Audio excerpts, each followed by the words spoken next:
Hello, Planeswalkers! Welcome to the Lotus Archives, the heart of arcane knowledge and the realm of Magic the Gathering. Guided by the sages at KLVD Studios, embark on a journey through ancient scrolls and powerful spells. From deck-building enchantments to legendary battlefield stories, we bring you the wisdom and wonder of Commander. Whether you're a master mage or just tapping into your powers, the mysteries of the multiverse are yours to discover. Let the magic begin. Hello, Planeswalkers! Welcome back to our next episode of the Lotus Archives. As always, I am Kava. What's happening, everybody? This is Jack.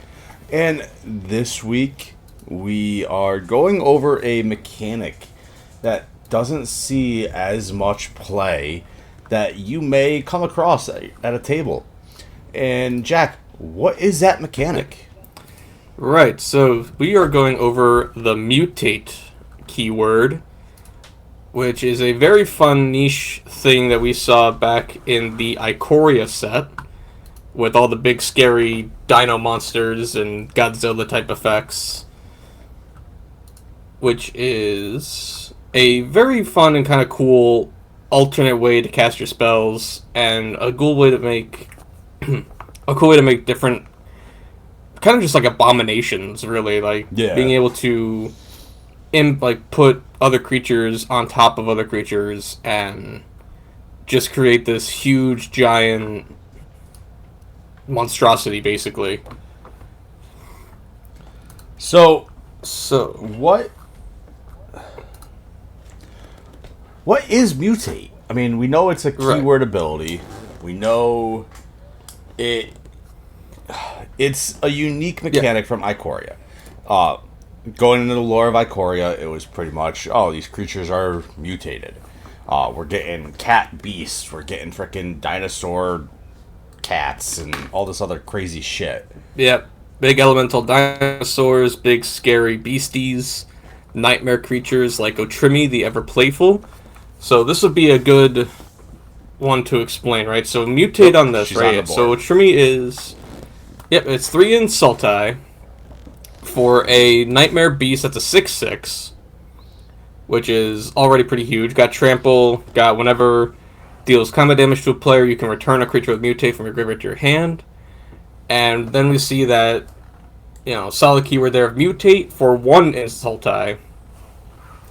And in its reminder text, or its keyword text, it basically says, if you cast this spell for its Mutate cost, put it over or under a non-human creature you own, they mutate into the creature on top, plus all abilities from under it. So that non-human thing, that's huge. So obviously... Yes. So I did a little research myself. Mm-hmm. This would not work with changelings. Because changelings are considered... Yep, changelings are considered humans at that time. So you wouldn't do something like Morphon with this and have a bunch of changelings. Mm-hmm. It sadly just wouldn't work. No. And there is a lot of creatures that you could do this with. I mean, even if you just have 1 or 2 of these mutate creatures in there, it could still work with your setup here. Yes. So the essential way to look at this, right, because as we see with Otrimi, with its effect is you can put it on top or on bottom of the creature, right? So this is where it gets a little confusing to a lot of people. This is where people kind of get a little hung up on it, is what does that actually do? What does it mean if I'm putting this on top or it on bottom? How would I know what to do with that? So essentially, from my understanding of playing, because I bought the Otrimi deck, that was a pre-con commander from Ikoria, so that was the one that I purchased. And the way that it worked when I was playing at the time was the creature you put on top is essentially the face creature, right? So that's the one that has the power, toughness, all the stuff to it. And the creature that's underneath it, that's the one that is giving the abilities to. So if you were to put, let's say, Insatiable Hemophage, right? If you put that underneath Otrimi, it now gives Otrimi Death Touch. On top of, whenever it mutates, each opponent loses X and you gain X, where X is number of times it's mutated. Mm-hmm. Maybe that's not the best example. Maybe...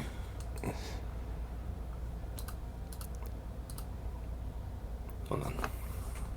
Take a quick pause here. Let me double check this. Because I may have gotten that reversed. It may actually be that the... Because I'm actually trying to think about it. So, the creature that goes on top... No, because now I'm drawing a big blank here.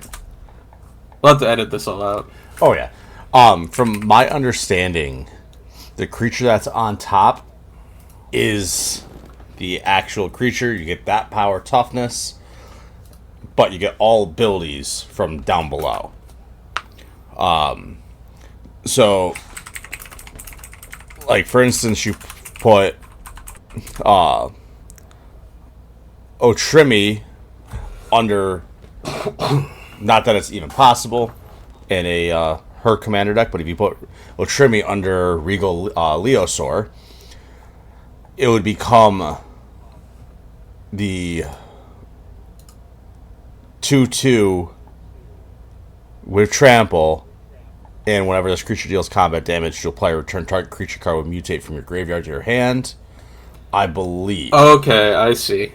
Okay, yeah, I see now. So the creature on top decides basically all the name, the color, the power, toughness, the creature type, and the CMC. Like, all that stuff's determined by the creature on top. The creature on the bottom determines rules text. Gives it the abilities. So it gives it any keywords in addition to the keywords of the creature on top. Yes, and you can have as many cards mutated onto each other as you can need. Yes. You don't have to just do one. Right, so the kind of crazy thing about this is, like, it's an alternate means of, like, a Voltron style deck, essentially, is what this is, because you have, like, auras, equipment, things like that can buff up a big creature and swing in for the win. Well, with Mutate, you're basically doing the same thing, except you're doing it with creatures. Yep. And usually you're doing one creature. Because this is all just being... Yep. Yeah, so this is all being slapped onto one thing. So, when I played this, I used Dirgebat. Yep. As a really wild thing. It's got flash, flying, and whenever it mutates, you destroy a creature or planeswalker an opponent controls. So this was a really cool one to actually have as like a base. Yep. Right, so you would play this one first for 4, because it's 2 and 2 black. Its mutate cost is a little pricey. It's 4 and 2 black for its mutate. So you can see in some of these creatures, their mutate cost being higher than their actual casting cost. And I feel like that's intentional as a means to tell you, hey, maybe this creature isn't one that you would mutate onto something else.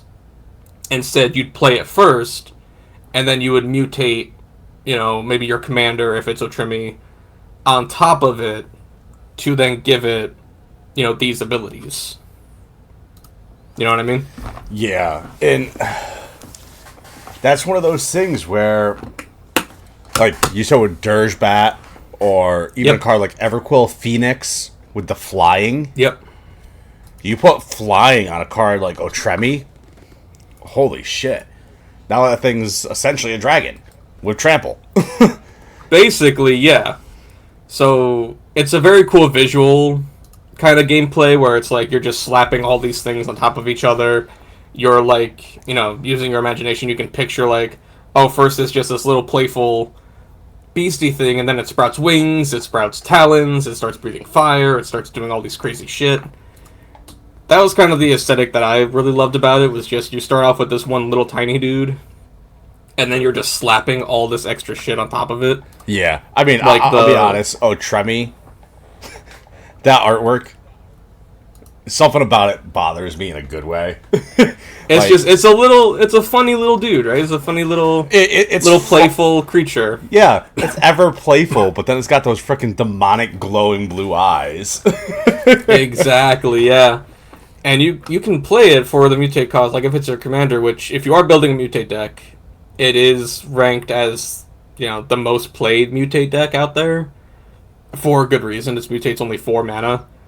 And it does let you recur mutate creatures from your graveyard, so if there's a board wipe or something happens, which is very likely, it's very likely this creature will be killed, as it can get out of hand. Oh, yeah. Relatively quickly.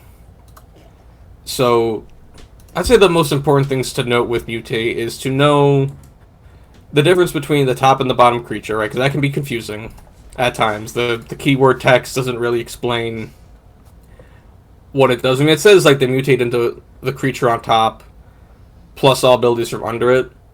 So, that can somewhat explain, like, they mutate into the creature on the top, and then it's just the abilities from the bottom one.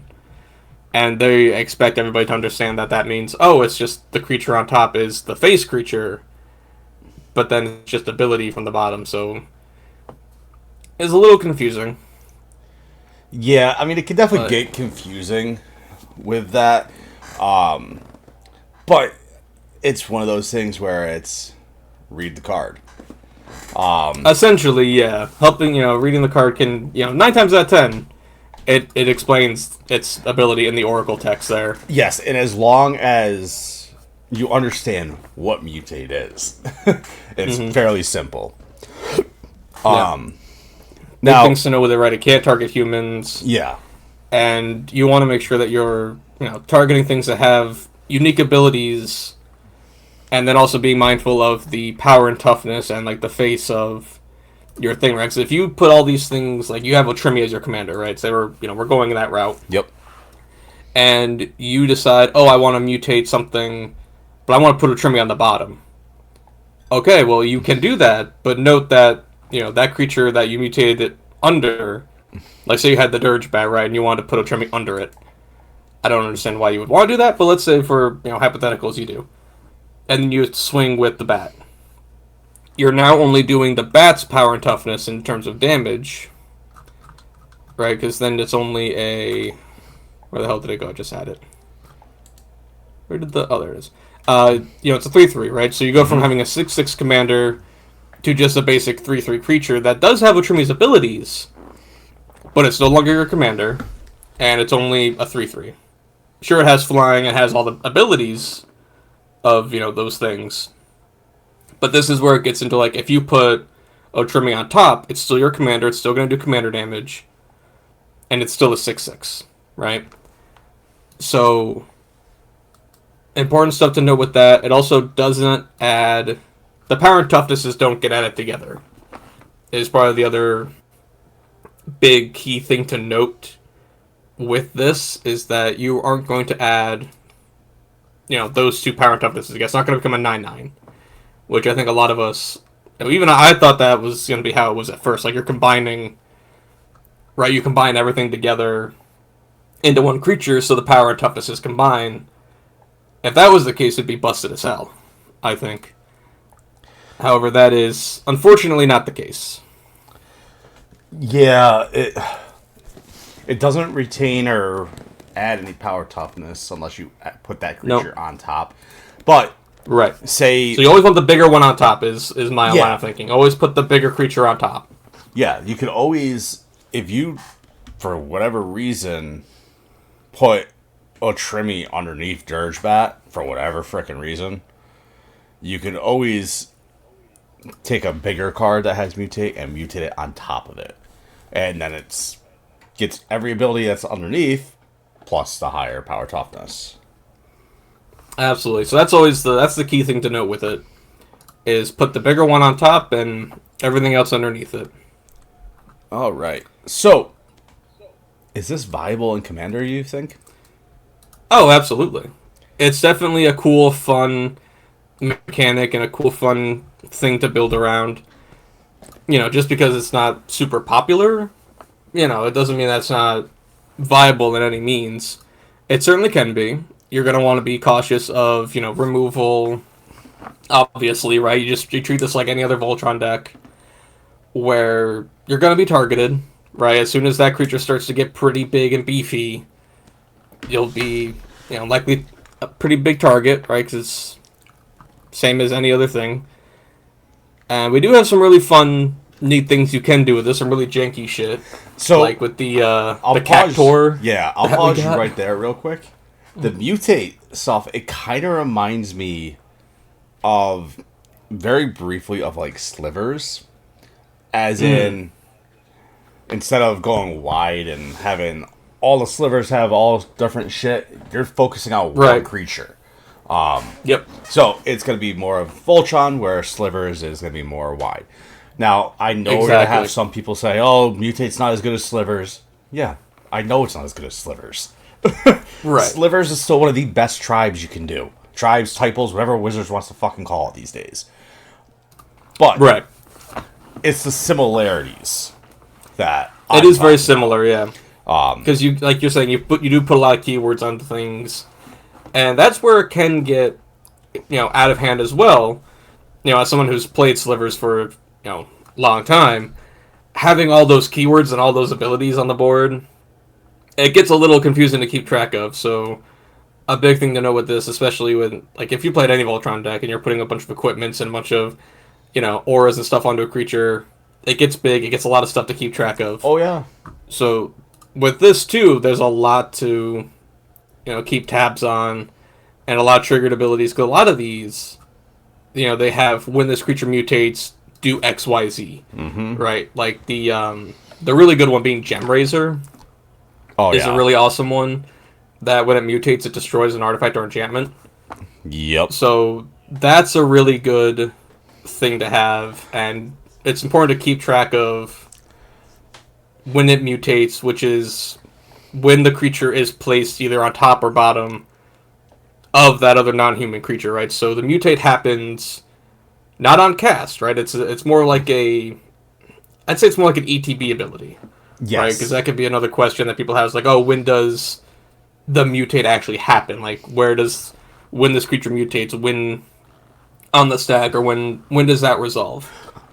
From my understanding, it resolves as the creature attaches to that other one, kind of like an equipment would attach to something else. That would be my understanding. Yeah. I mean, there could be arguments that it's on cast. I wouldn't. There could be arguments. So. I don't think it is. No. But I would say it's like you said. It's once it's actually on the battlefield. Because if it was on cast, it could get around so much shit. Right, and I believe it would probably say, like, when you cast this creature, do X, Y, Z. A lot of cards will specify. Yeah. If it's a cast ability versus being a ETB, which we can say with some pretty solid confidence that mutating is basically an ETB effect. It's when the creature mutates onto it, when it attaches to that other non-human creature, that's when you get these abilities. Which is the majority of a lot of these effects. Like, a lot of the mutate creatures, a lot of the creatures with this keyword, their other abilities correlate to mutating further beyond and basically evolving even further, which, as a bio, fan, I absolutely love the idea of just these creatures just evolving and mutating onto each other and doing all their crazy shit. I mean, I will say, if you were into, like, the +1/+1 counters and all that shit, Mutate could be a fun route to go. Because, especially in green. Because, like you said, you have Gem Razor that destroys target artifact enchantment. But then you got cards like you got cards like Glowstone Recluse. Whenever this creature mutates, put 2 +1/+1 counters onto it. And then you got cards like Essence Symbiote.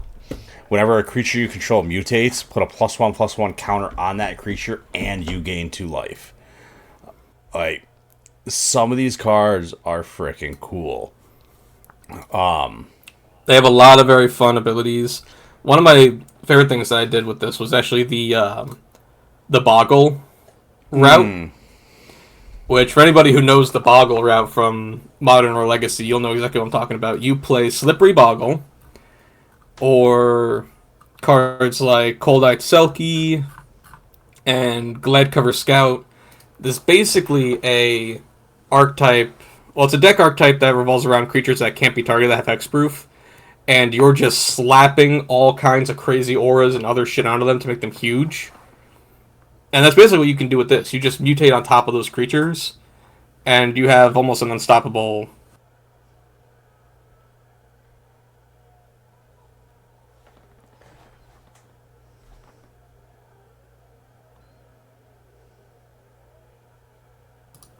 fighting a nasty cold these past couple of days.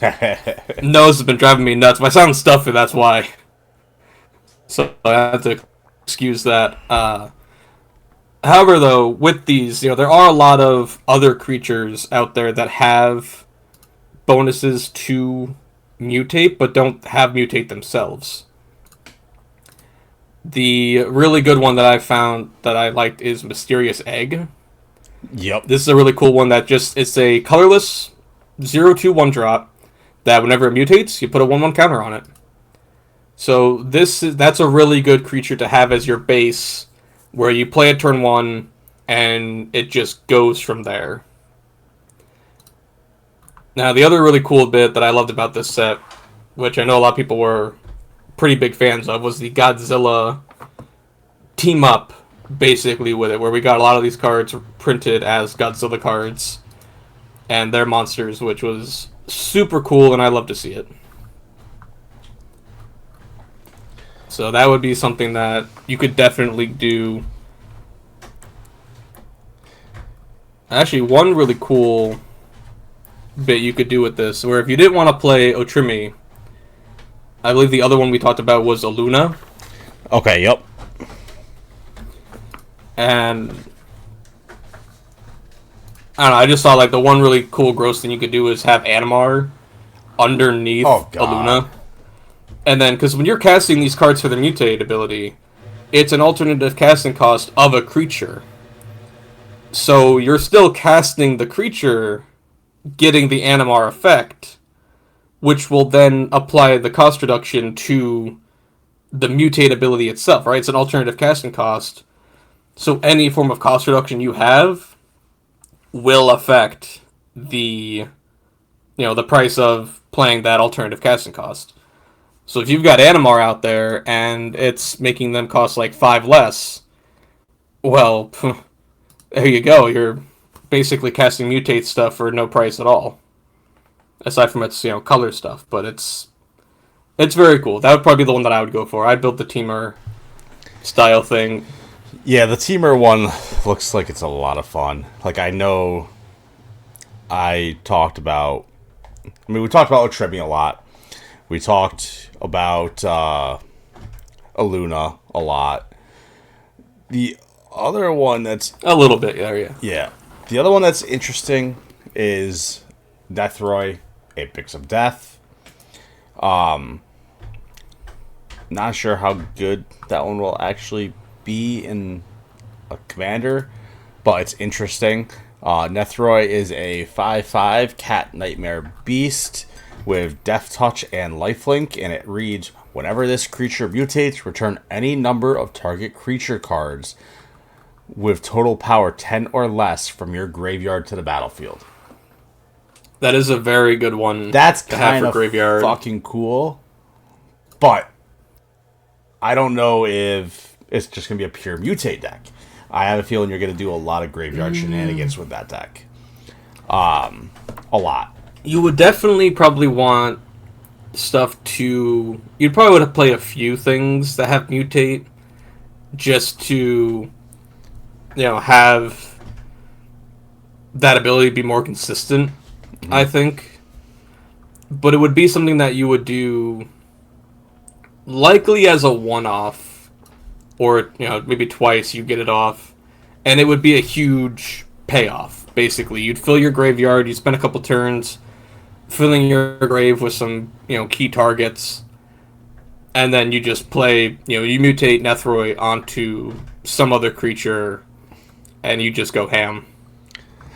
Yeah. I mean, in terms of commander for mutate, if you want to go pure mutate, I would personally try and go 5-color if I really wanted to make use of the mutate, just because most of the good mutate cards are all the 3-color legendary creatures.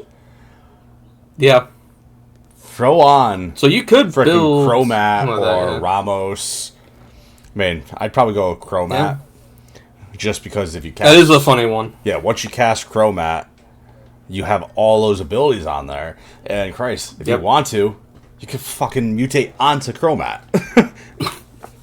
You definitely can. It would be pretty ridiculous. I mean, that's how I would go about it if I was truly looking to go straight mutate deck. Yeah. Or even... And Chromat's an oldie. Like, nobody... Yeah. I haven't seen a Chromat deck in who the hell knows how long. It's definitely... you're dredging up the past with that one. You're digging pretty deep in the barrel to build that, but it definitely can be viable. And based on what I've seen, like, price-wise, this would be a really cool budget deck. Yeah. To build up and be fun. I mean, you won't be breaking the bank with it. It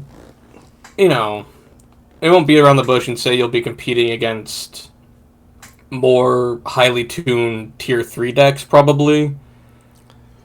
However, you would still do pretty well in a nice, casual, fun 2 setting, I would think.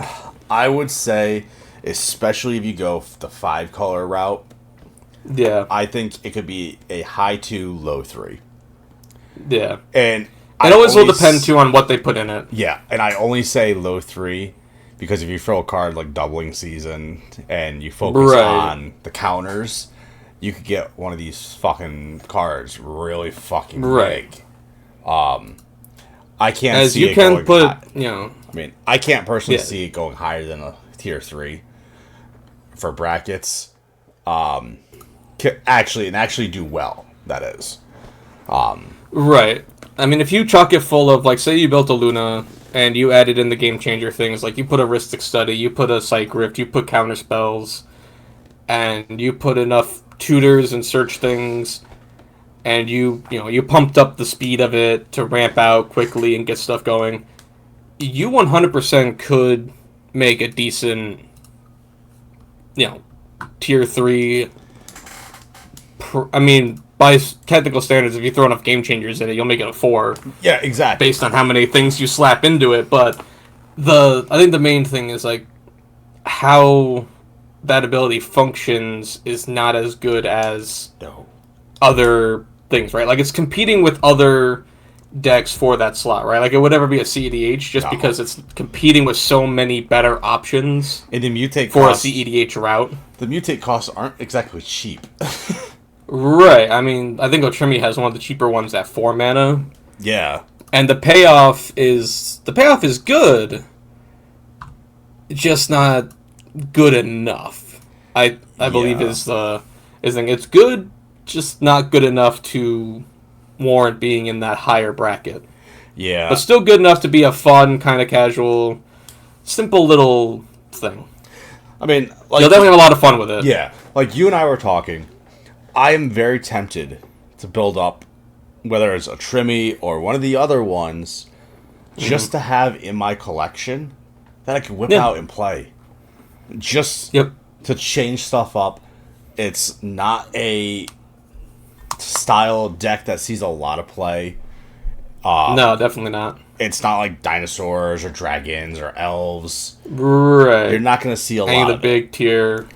And right. Being able to throw out a mutate deck, people are going to be like, oh shit, you actually got a mutate deck to work well? Yeah.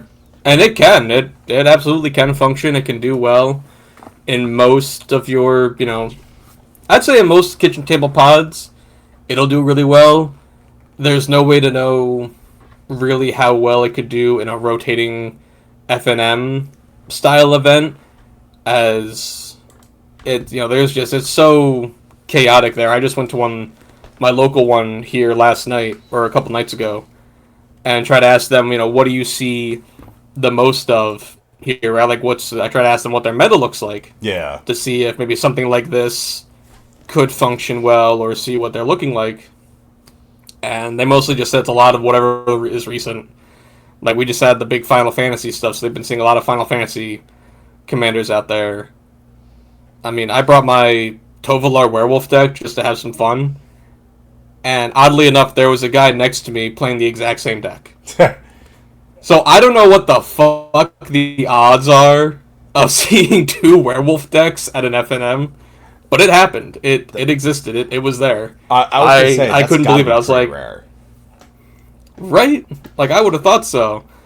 But I was like talking with them in relation to our previous episode about the commanders that don't see much play, and we were pretty much spot on from what they mentioned. The one outlier being Kali of the Vast. Have they been seeing Kalia of course, a lot? One guy said he has seen Kalia, not at this local event, but like in other places he'd seen Kalia quite a bit.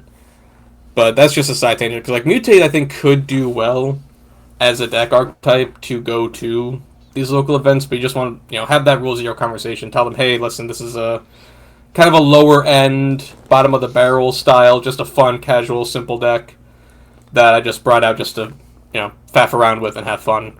Which we did do. A lot of people were doing that Rule Zero conversation, which I like to see. That's good. I was doing it in my pods. We talked about it and tried to have, that talk. I mean, and I'll be honest, as you know, Jack, we've talked about this before off stream. Yep. We've talked about it on stream. I am still huge on the bracket system being one of the better things for Magic in recent years. Oh, absolutely. Because I remember when I first started playing, no one talked about this shit. Not really. I could go with a pre-con, and this next guy next to me is playing a fucking CEDH level deck. It happened to me. And you wouldn't know until it happened. I remember Anthony and I it was right when I first started playing, and it was right when like the Eminence Commanders were first coming out, and first started playing seriously. Yep. And it might have been just after my accident, because it was at my parents' house. And I remember we invited some people over to play that we didn't really know, which my best friend Anthony is very well known for. Hence how I met Jack, and hence how I met all these other people. But they showed up, and I'm asking them, hey, what are you guys playing? And they were kind of disingenuous. A little wishy-washy, right? About it. Mind you, I'm playing frickin' dinosaurs. When they first came out, Ixalan. Not good. And these guys pulled out with CEDH level decks, and they were winning by turn 2, turn 3. And me and Anthony were sitting there, were like, this isn't even fucking fun. Yeah. And no one talked. Whereas now, I could sit there and be like, alright, tier 3, tier 2, tier 1, what are we playing? Yep. Granted, you still gotta hope they're being truthful, but if you say you're playing a tier 2, and you see one of the game changers pull out, you're like, dude, that's not a tier 2. We got a problem. Like, that's 100% a tier 3 just because you have that one card in there. Right. So that does... that does alter the things. And you could do that with the Mutate as well. Mm-hmm. Like, this all ties in, right? I know it's not like a tangent, but it all ties together as if you bring a Mutate to the table and you understand it well enough, then, part of that is also understanding where it sits in the system, as with any other thing. Now, I would, basically just end it with, like, it is a good mechanic to play, and it is one that I think people can have a lot of fun with, despite its relatively confusing nature. Yeah, if we look at it and think of it as... It can be. Yeah, if we look at it and think of it as just another form of Voltron that operates very similarly to putting an aura onto a creature, it's essentially kind of like that. You're basically turning these Mutate creatures into auras to give your one other thing, your non-human creature, its abilities, or to turn it into the face creature, right? So I think the biggest thing to always remember with it is Mutate is an alternative casting cost, so it can be affected by cost reducers and tax effects. Also, the creature on top determines the face, the power, the toughness, the color, all that jazz. If it's your commander, it'll deal commander damage. The one on the bottom determines its power and toughness and other abilities. Or actually, no, the one on the bottom doesn't determine power and toughness. It determines abilities. That's it. That's all the bottom creature does. It just, you see the keywords on the bottom creature, you see what it gives. That's what it adds to the creature on top. And I think that's probably the biggest takeaway that you'd want to have from this, and that's the most important thing to remember when it comes to this keyword ability and this mechanic. Yeah. So, yep, that's Mutate, folks. There's... pretty much in a nutshell, yeah. There's not a whole lot to talk about with Mutate other than what we've already spoken about. Now, there's a ton of nuances. If someone really wants us to talk about it, let us know. Like very certain interactions, right? There's very, like niche interactions that can happen with it. Let us know. We'll talk about it in a future episode, whether it's a little side note at the beginning of an episode or an end of an episode, and we'll call out your username, Discord name, whatever the fuck you want us to call out. Whatever it is. The next thing we're going to talk about real quickly is we are looking to get some feedback on, we're interested in setting up potentially a commander style league. That commander league, it would either be done on MTG Online, which I know is a little bit more cost restrictive. I've never used MTG Online. I know Jack has quite frequently. Or I've used it quite a bit in the past. Yeah, I played a lot of Modern on it. Or we go the route of Spell Table. Spell Table is obviously very good. You play with cards you already own, yada yada yada. For those that have played, it is restrictive though. It's restrictive in the sense that you need to have a webcam set up. You need to have it. It takes a bit more time and nuance to set up. I mean, clearly, I'm personally privy to MTG Online as, the cost of it. Yeah, it does have a bit of a price tag to it, but the price tag is less than a pre-con. Yeah, I was watching the video you sent me yesterday that the Prof did. Prof has a great video on it. For $50, you could have most of the cards you even need to play Commander. Pretty much any and all, yeah. I mean, I know for the $5 startup fee, you have access to like 5,000 cards or something like that. I was watching. Oh yeah. And then they have a Commander package, which gives you an additional 3,000 for only like $40, something like that. 30 or 40. And that's basically from my understanding, that's every single staple of Commander is in that package. So, again, like for less than a pre-con, because we see what the prices are for most pre-cons these days. Yeah, $40, $50. You can play whatever you want online. I mean, and it covers everything. It covers timing, it covers, MTG Online. This is my biggest thing of it. Like, I'll be the biggest voucher for it. Is that, timing stuff is done for, interactions are done properly, it tracks everything. So we wouldn't have to worry about, like on Spell Table, you'd have to worry about your timing stuff, you'd have to worry about, oh, I missed this trigger, or oh, I missed that effect, or this and this and this. Like, none of that happens on online. So, a little background on why I want to do this.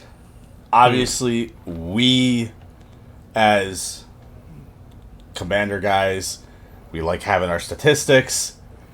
Oh, yeah. I want to get more statistics from our own selves on what we see. And with that, I would like to get a bunch of guys or gals or whoever. Yeah. Bunch of peeps. If your dog can fucking play, let's play with dogs. Yeah, right? I'll get my snake on stream. I'll have my snake play. But I want to get these statistics for ourselves, so that way we can see, this Otrimi deck in this league, his build is actually pretty good. 5-2. Yeah. Somehow he has 5 wins and only 2 losses, or 5 first place wins, 2 third place, 1 second place, whatever. It would be cool to get all the statistics of everything. We can even, if we get enough people wanting to join us, like I'm gonna go on Reddit and some Facebook groups. As much as I hate fucking Reddit for Magic, I'm gonna go onto Reddit. I know you can find a bunch of people there. We'll jump in our Discord channel for it, organize everything through there, and have it set up as like a kind of a league type of thing, where I'll figure it out where we do points, and we can have a whole video talking about our points and rule system for house rules, whether we set up as tier 3 only, tier 4. I would lean towards probably tier 3, most likely. It's the most common.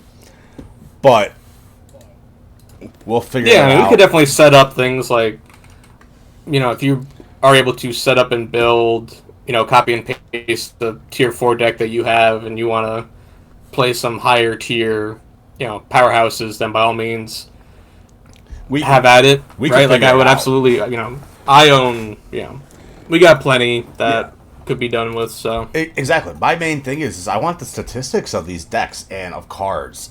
Like, how often do you win a game with frickin' Otrimi? How often is he the one that wins you the game, or whatever card? I want to get those statistics. That way, at least we can have our little slice of saying, no, this card has won so many games. How many times has poison actually killed somebody and won the game? Right. And stuff like that. I feel like that would be a fun way to keep evolving our channel here. For sure. So, absolutely, yes. That would be very cool, yeah. With that, we do have some more spoilers. Holy We do have the deck list, yeah. The pre-con deck lists have been printed, have been released. They're pretty good. Fuck, is all I can say. Yeah. These are pretty freaking crazy. Some of these cards that are coming out. Not just the pre-cons and what's in the decks, but some of these newer cards are fucking insane. In a good way. Oh, yeah. Jack, we'll do a quick one for this one, for our spoilers. But what's your favorite one that you've seen so far? Oh, boy. There definitely was one I saw that caught my eye. I need to find it again, though, in the list here. It's been a hot minute since I've seen it. Yeah, I think we put it in the other group's chat.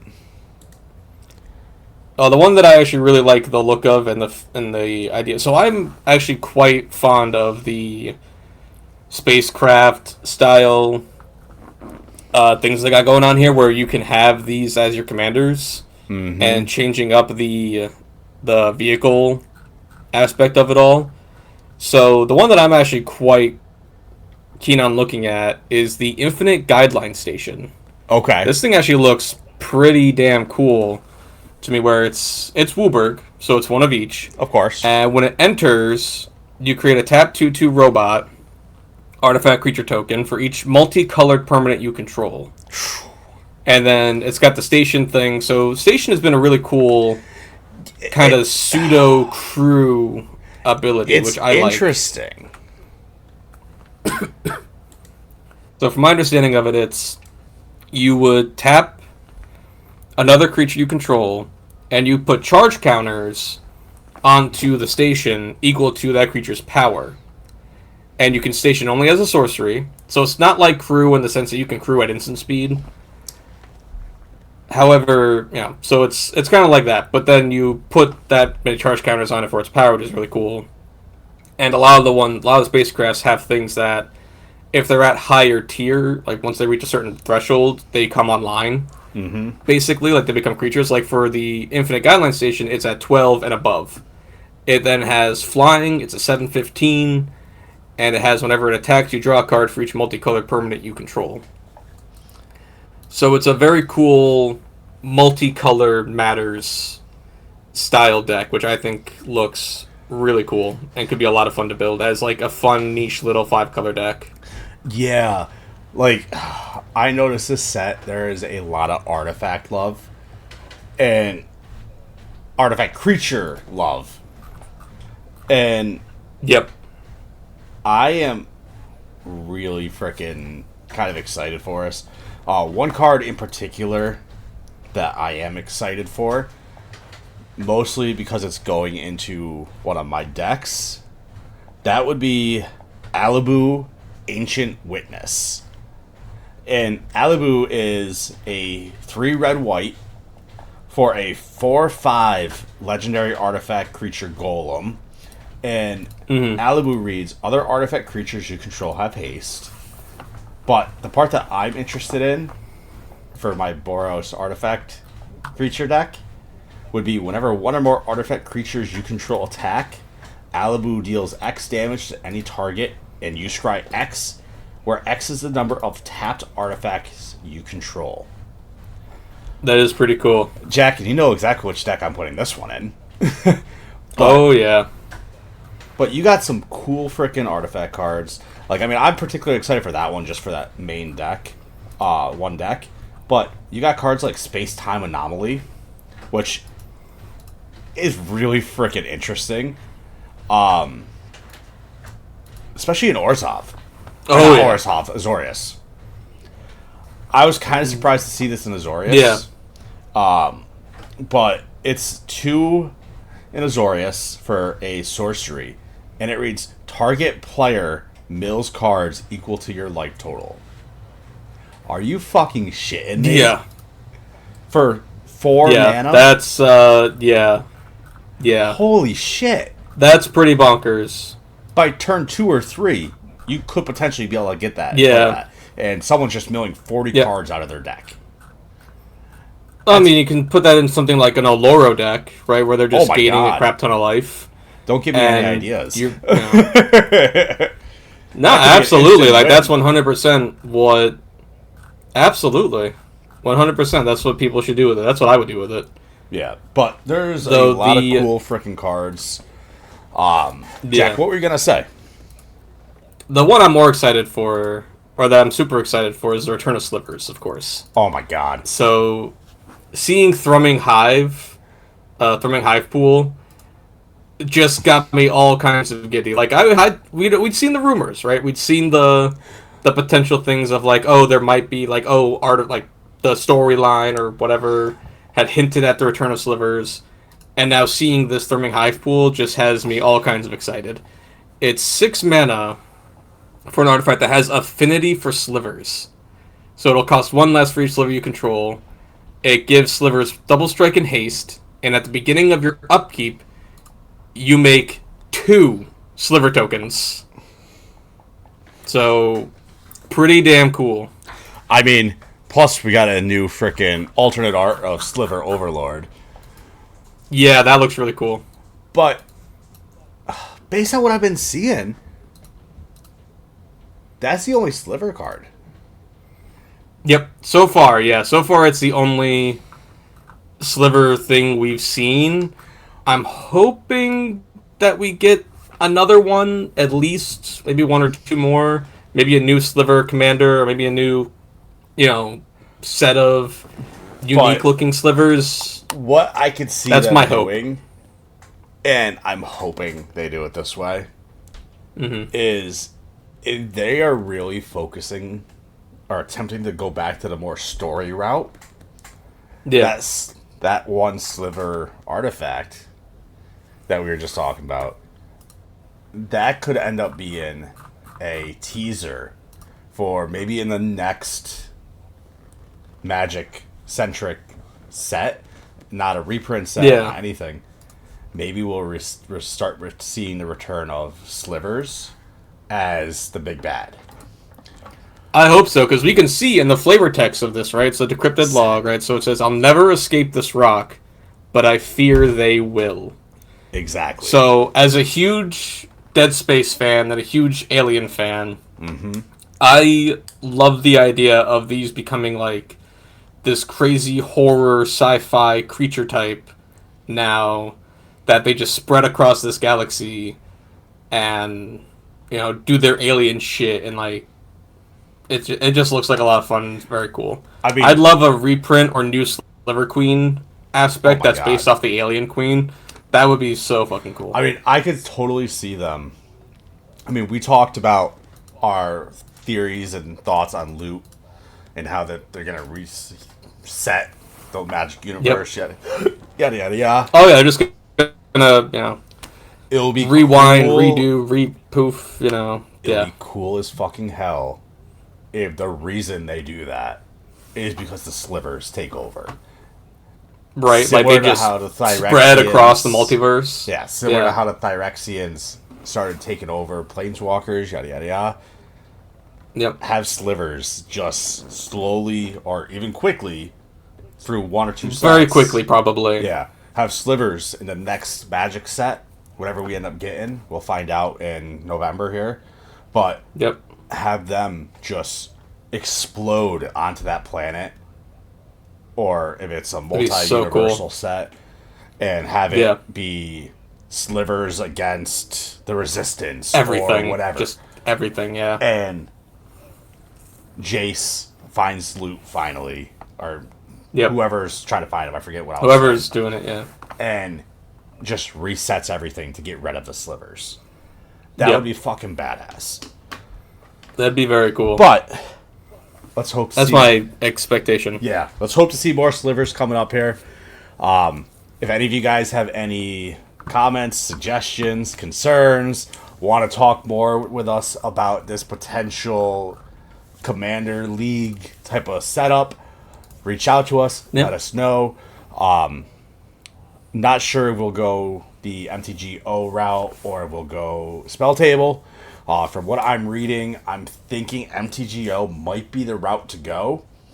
Mostly because other people can watch the games.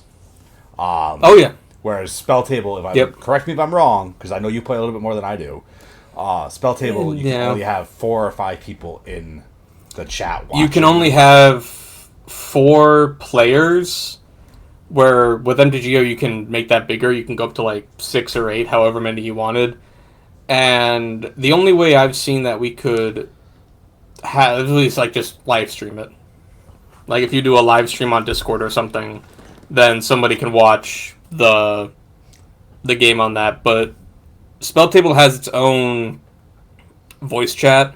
Oh, does it? To it, so yeah. So everybody in the Spell Table pod basically is on its own like VC. Whereas I think with MTGO, we'd all just be in the Discord, which I personally think would be easier. Yeah.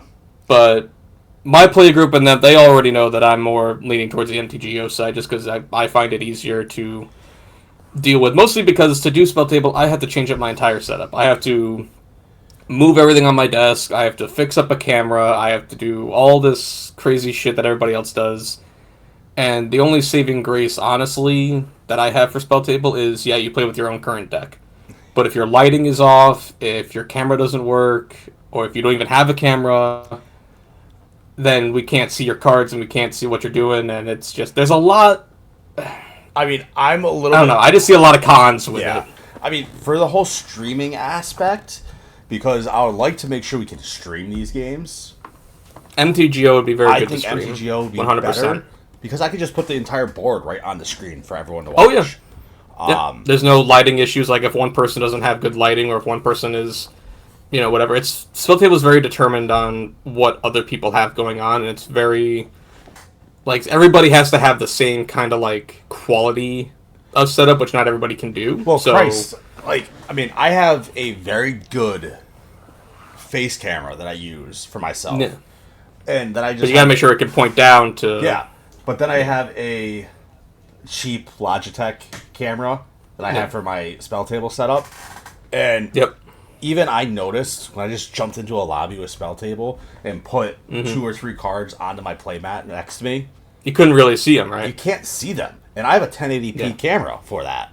Yeah, like They look fuzzy. It can be, the lighting can be off. Yeah, looked fuzzy. There's a lot of the computer AI wasn't picking up on the cards.